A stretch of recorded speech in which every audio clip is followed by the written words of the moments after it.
ओम श्री गणेशाय नमः। चलिए आज का अध्याय शुरू करते हैं। आज भी हम दूसरा अध्याय पढ़ेंगे और कल की कथा के बाद आगे की कथा शुरू करते हैं। शौनक जी ने पूछा, भगवान आप यह बताने का कष्ट करें कि राजा सोमकांत कौन था। उसने महर्षि से गणेश पुराण का श्रवण कहाँ से किया था, उस पुराण के श्रवण से उसे क्या क्या उपलब्धियाँ हुई। हे नाथ, मुझे श्री गणेश्वर की कथा के प्रति उत्कंठा बढ़ती ही जा रही है।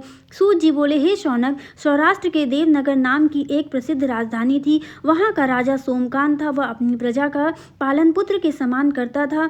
वह वेद ज्ञान संपन्न, शस्त्र विद्या में पारंगत एवं प्रबल प्रतापी राजा, समस्त राजाओं में मान्य तथा अत्यंत वैभवशाली था। उसका ऐश्वर्य कुबेर के भी ऐश्वर्य को लज्जित करता था। उसने अपने पराक्रम से अनेक देश जीत लिए थे। उसकी पत्नी अत्यंत रूपवती, गुणवती, धर्मज्ञा एवं पतिव्रत, धर्म का पालन करने वाली थी। वह सदैव अपने प्राणनाथ की सेवा में लगी रहती थी। उसका नाम सुधर्मा था। जैसे वह पतिव्रता थी, वैसे ही राजा भी एक पत्नी व्रत का पालन करने वाला था। उसका हेमकांत नामक एक सुंदर पुत्र था। वह भी सभी विद्याओं का ज्ञाता और अस्त्र शस्त्र आदि के अभ्यास में निपुण हो गया था। यह सभी श्रेष्ठ लक्षणों से संपन्न, सद्गुणी एवं प्रजाजनों के हितों का अत्यंत पोषक था। इस प्रकार राजा सोमकांत स्त्री, पुत्र, पशु, वाहन, राज्य एवं प्रतिष्ठा आदि से सब प्रकार से सुखी था। उसे दुख तो था ही नहीं। सभी राजगण उसका हार्दिक सम्मान करते थे तथा उसकी श्रेष्ठ कीर्ति भी संसार व्यापी थी। परंतु युवावस्था के अंत में सोमकांत को घृणित कुष्ठ रोग हो गया। उसके अनेक उपचार किए गए किंतु कोई लाभ नहीं हुआ। रोग शीघ्रता से बढ़ने लगा और उसके कीड़े पड़ गए। जब रोग की अधिक वृद्धि होने लगी और उसका कोई उपाय न हो सका तो राजा ने अमात्यों को बुलाकर कहा, सुब्रतो, जाने किस कारण यह रोग मुझे पीड़ित कर रहा है। अवश्य यह किसी पूर्वजन्म के पाप का फल होगा। इसलिए मैं अब अपना समस्त राजपाट छोड़कर वन में रहूंगा। मेरे पुत्र हेमकांत को मेरे समान मानकर राज्य शासन का धर्मपूर्वक संचालन कराते रहें। यह कहकर राजा ने शुभ दिन दिखवाकर अपने पुत्र हेमकांत को राज्य पद पर अभिषिक्त किया और अपनी पत्नी सुधर्मा के साथ निर्जन वन की ओर चल दिया। प्रजापालक राजा के वियोग में समस्त प्रजाजन अश्रु बहाते हुए उनके साथ चले। राज्य की सीमा पर पहुंचकर राजा ने अपने पुत्र, अमात्यगण और प्रजाजनों को समझाया, आप सब लोग धर्म के जानने वाले, श्रेष्ठ आचरण में तत्पर एवं श्रीहृदय हैं। यह संसार तो वैसे भी परिवर्तनशील है। जो आज है वो कल नहीं था और आने वाला कल भी नहीं रहेगा। इसलिए मेरे जाने से दुख का कोई कारण नहीं है। मेरे स्थान पर मेरा पुत्र सभी कार्यों को करेगा। इसलिए आप सब उसके अनुशासन में रहते हुए उसे सदैव सम्मति देते रहें। फिर पुत्र से कहा, बेटा, यह स्थिति सभी के समक्ष आती रही है। हमारे पूर्व पुरुष भी परंपरागत रूप से वृद्धावस्था आने पर वन में जाते रहे हैं। मैं कुछ समय पहले ही वन में जा रहा हूँ, तो कुछ पहले ही या पीछे जाने में कोई अंतर नहीं पड़ता। यदि कुछ वर्ष बाद जाऊं तब भी मोह का त्याग करना ही होगा। इसलिए हे वत्स, तुम दुखित मत हो और मेरी आज्ञा मानकर राज्य शासन को ठीक प्रकार चलाओ। ध्यान रखना, क्षत्रिय धर्म का कभी त्याग न करना और प्रजा को सदा सुखी रखना। इस प्रकार राजा सोमकांत ने सभी को समझा बुझाकर वहां से वापस लौटाया और स्वयं अपनी पतिव्रता भार्या के साथ वन में प्रवेश किया। पुत्र हेमकांत के आग्रह से उसने सुबल और ज्ञानगम्य नामक 2 अमात्यों को भी साथ ले लिया। उन सब ने एक समतल एवं सुंदर स्थान देखकर वहां विश्राम किया। तभी उन्हें एक मुनि कुमार दिखाई दिया। राजा ने उससे पूछा, तुम कौन हो, कहाँ रहते हो? यह उचित समझो तो मुझे बताओ। मुनि बालक ने कोमल वाणी में कहा, मैं महर्षि भृगु का पुत्र हूँ। मेरा नाम च्यवन है। हमारा आश्रम निकट में ही है। अब आप भी अपना परिचय दीजिए। राजा ने कहा, मुनि कुमार, आपका परिचय पाकर मुझे बड़ी प्रसन्नता हुई। मैं सौराष्ट्र के देवनगर नामक राज्य का अधिपति रहा हूँ। अब अपने पुत्र को राज्य देकर मैं अरण्य की शरण ली है। मुझे कुष्ठ रोग अत्यंत पीड़ित किए हुए है। इसकी निवृत्ति का कोई उपाय करने वाला हो तो कृपया कर मुझे बताइए। मुनि कुमार ने कहा, मैं अपने पिताजी से अपना वृत्तांत कहता हूँ, फिर वे जैसा कहेंगे आपको बताऊंगा। यह कहकर मुनि बालक चला गया और कुछ देर में ही आकर बोला, राजन, मैंने आपका वृत्तांत अपने पिताजी को बताया। उनकी आज्ञा हुई है कि आप सब मेरे साथ आश्रम में चलकर उनसे भेंट करें और तब आपके रोग के विषय में भी विचार किया जाएगा। भृगु राजा के पूर्व जन्म का वृत्तांत कथन। राजा अपनी पत्नी और अमात्यों के सहित च्यवन के साथ साथ भृगु आश्रम में जा पहुंचा और उन्हें प्रणाम कर बोला, हे भगवान, हे महर्षि, मैं आपकी शरण में आया हूँ, आप मुझ कुष्ठी पर कृपा कीजिए।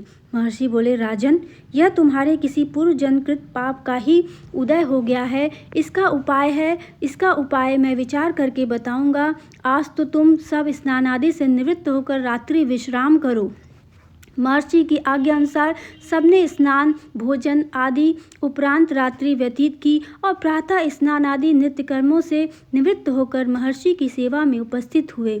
महर्षि ने कहा, राजन, मैंने तुम्हारे पूर्व जन्म का वृत्तांत जान लिया है और यह भी विदित कर लिया है कि किस पाप के फल से तुम्हें इस घृणित रोग की प्राप्ति हुई है। यदि तुम चाहो तो उसे सुना दूं। राजा ने हाथ जोड़कर निवेदन किया, बड़ी कृपा होगी मुनिनाथ, मैं उसे सुनने के लिए उत्कंठित हूँ। महर्षि ने कहा, तुम पूर्व जन्म में एक धनवान वैश्य के लाडले पुत्र थे। वह वैश्य विंध्याचल के निकट कोलाहर नामक ग्राम में निवास करता था। उसकी पत्नी का नाम सुलोचना था। तुम उसी वैश्य दंपति के पुत्र हुए। तुम्हारा नाम कामत था। तुम्हारा लालन पालन बड़े लाड़ चाव से हुआ। उन्होंने तुम्हारा विवाह एक अत्यंत सुंदरी वैश्य कन्या से कर दिया था, जिसका नाम कुटुम्बिनी था। यद्यपि तुम्हारी भार्या सुशीला थी और तुम्हें सदैव धर्म में निरत देखना चाहती थी, किंतु तुम्हारा स्वभाव वासनांध होने के कारण दिन प्रतिदिन उच्छल होता जा रहा था। किंतु माता पिता भी धार्मिक थे, इसलिए उनके सामने तुम्हारी उच्चलता दबी रही। परंतु माता पिता की मृत्यु के बाद तुम निरंकुश हो गए और अपनी पत्नी की बात में भी नहीं मानी और तुम्हें अनाचार में प्रवृत्त देखकर उसे दुख होता था, तो भी उसका कुछ वश नहीं चलता था। तुम्हारी उन्मत्तता चरम सीमा पर थी। अपनों से भी द्वेष और क्रूरता का व्यवहार किया करते थे। हत्या आदि करा देना तुम्हारे लिए सामान्य बात हो गई थी। पीड़ित व्यक्तियों ने तुम्हारे विरुद्ध राजा से पुकार की, अभियोग चला और तुम्हें राज्य की सीमा से बाहर चले जाने का आदेश हुआ। तब तुम घर छोड़कर किसी निर्जन वन में रहने लगे। उस समय तुम्हारा कार्य लोगों को लूटना और हत्या करना ही रह गया। एक दिन मध्याह्न काल था।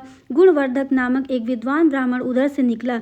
बेचारा अपनी पत्नी को लिवाने के लिए ससुराल जा रहा था। तुमने उस ब्राह्मण युवक को पकड़कर लूट लिया। प्रतिरोध करने पर उसे मारने लगे तो वह चित्कार करने लगा, मुझे मत मार, मत मार, देख मेरा दूसरा विवाह हुआ है, मैं पत्नी को लेने जा रहा हूँ। किंतु तुम तो क्रोधावेश में ऐसे लीन हो रहे थे कि तुमने अपनी उसकी बात सुनकर भी अनसुनी कर दी। जब उसने मारने लगे तो उसने श्राप दे दिया, अरे हत्यारे, मेरी हत्या के पाप से तू सहस्त्र कल्प तक घोर नरक भोगेगा। तुमने उसकी कोई चिंता न की और सिर काट लिया। राजन, तुमने ऐसी एक नहीं बल्कि अनेक निरीह हत्याएं की थी, जिनकी गणना करना भी पाप है। इस प्रकार इस जन्म में तुमने घोर पाप कर्म किए थे, किंतु बुढ़ापा आने पे जब अशक्त हो गए तब तुम्हारे साथ जो क्रूर कर्मा थे वे भी किनारा कर गए। उन्होंने सोच लिया कि अब तो इसे खिलाना भी पड़ेगा, इसलिए मरने दो यहीं। गणपति उपासना का अमोघ प्रभाव। राजन, अब तुम निरालंब थे, चल फिर तो सकते ही नहीं थे। भूख से पीड़ित रहने कारण रोगों ने भी घेर लिया। उधर से जो कोई निकलता तुम्हें घृणा की दृष्टि से देखता हुआ चला जाता। तब तुम आहार की खोज में बड़ी कठिनाई से चलते हुए एक जीर्ण शीर्ण देवालय में जा पहुँचे। उसमें भगवान गणेश्वर की प्रतिमा विद्यमान थी। तब न जाने किस पुण्य के उदय होने से तुम्हारे मन में गणेश जी के प्रति भक्ति भाव जागृत हुआ। तुम निराहार रहकर उनकी उपासना करने लगे। उससे तुम्हें सब कुछ मिला और रोग भी कम हुआ। राजन, तुमने अपने साथियों की दृष्टि बचाकर बहुत सा धन एक स्थान पर गाड़ दिया था। अब तुमने उस धन को उसे देवालय के जीर्णोद्धार में लगाने का निश्चय किया।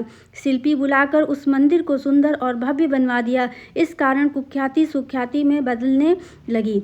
फिर यथा समय तुम्हारी मृत्यु हुई। यमदूतों ने पकड़कर तुम्हें यमराज के समक्ष उपस्थित किया। यमराज तुमसे बोले, जीव, तुमने पाप और पुण्य दोनों ही किए हैं और दोनों का ही भोग तुम्हें भोगना है, किंतु पहले पाप का फल भोगना चाहते हो या पुण्य का? इसके उत्तर में तुमने प्रथम अपने पुण्य कर्मों के भोग की इच्छा प्रकट की और इसलिए उन्होंने तुम्हें राजकुल में जन्म लेने के लिए भेज दिया। पूर्व जन्म में तुमने भगवान गणाध्यक्ष का सुंदर एवं भव्य मंदिर बनवाया था, इसलिए तुम्हें सुंदर देह की प्राप्ति हुई है। यह कहकर महर्षि भृगु कुछ रुके, क्योंकि उन्होंने देखा कि राजा को इस वृत्तांत पर शंका हो रही है। तभी महर्षि के शरीर से असंख्य विकराल पक्षी उत्पन्न होकर राजा की ओर झपटे। उनकी चोंच बड़ी तीक्ष्ण थी, जिनसे वे राजा के शरीर को नोच नोच कर खाने लगे। इसके कारण उत्पन्न असह्य पीड़ा से व्याकुल हुए राजा ने महर्षि के समक्ष हाथ जोड़कर निवेदन किया, प्रभु, आपका आश्रम तो समस्त दोष द्वेष आदि से परे है और यहाँ मैं आपकी शरण में बैठा हूँ, तब यह पक्षी मुझे अकारण ही क्यों पीड़ित कर रहे हैं? हे मुनिनाथ, इनसे मेरी रक्षा कीजिए। महर्षि ने राजा के आर्तवचन सुनकर सांत्वना देते हुए कहा, राजन, तुमने मेरे वचनों में शंका की थी और जो मुझ सत्यवादी के कथन में शंका करता है उसे खाने के लिए मेरे शरीर से इसी प्रकार पक्षी प्रकट हो जाते हैं, जो कि मेरे हुंकार करने पर भस्म हो जाया करते हैं। यह कहकर महर्षि ने हुंकार की और तभी वे समस्त पक्षी भस्म हो गए। राजा श्रद्धावत होकर उनके समक्ष अश्रुपात करता हुआ बोला, प्रभु, अब उस पाप से मुक्त होने का उपाय कीजिए। महर्षि ने कुछ विचार कर कहा, राजन, तुम पर भगवान गणेश्वर की कृपा सहज रूप से है और वे ही प्रभु तुम्हारे पापों को भी दूर करने में समर्थ हैं, इसलिए तुम उनके पाप नाशक चरित्रों को श्रवण करो। गणेश पुराण में उनके प्रमुख चरित्रों का भले भले प्रकार वर्णन हुआ है, अतएव तुम श्रद्धा भक्ति पूर्वक उसी को सुनने में अपना चित्त लगाओ। अब यहीं पर आज का अध्याय ख़त्म करते हैं और आशा करती हूँ कि आपको आज का अध्याय पसंद आया होगा और आपको काफ़ी कुछ सीखने को मिला होगा। तो हमको इसी जन्म में अपने पापों का, जो भी पाप किए हैं उसका फल भोगना पड़ता है और पूर्व जन्म के पाप तो हमें भोगने ही पड़ते हैं। अगर हमने नहीं भोगा है पूर्व जन्म के पाप उस जन्म में, तो हमें इस जन्म में भोगना पड़ता है। इसलिए हर मनुष्य को, हर प्राणी को चाहिए कि अपने इस शरीर से वो हर समय अच्छा काम करे, लोगों की भलाई करे, कभी किसी की बुराई न करे और जितना हो सके भलाई में लगा रहे। ऐसा करने से हमेशा ही अच्छा होता है। और इस कथन के साथ मैं अब वीडियो को बंद करना चाहूँगी और आपसे यही कहूँगी कि हमारे इस चैनल को सब्सक्राइब जरूर करिएगा और आगे की कथा सुनने के लिए ज़रूर आइएगा। तब तक के लिए आप सभी को धन्यवाद।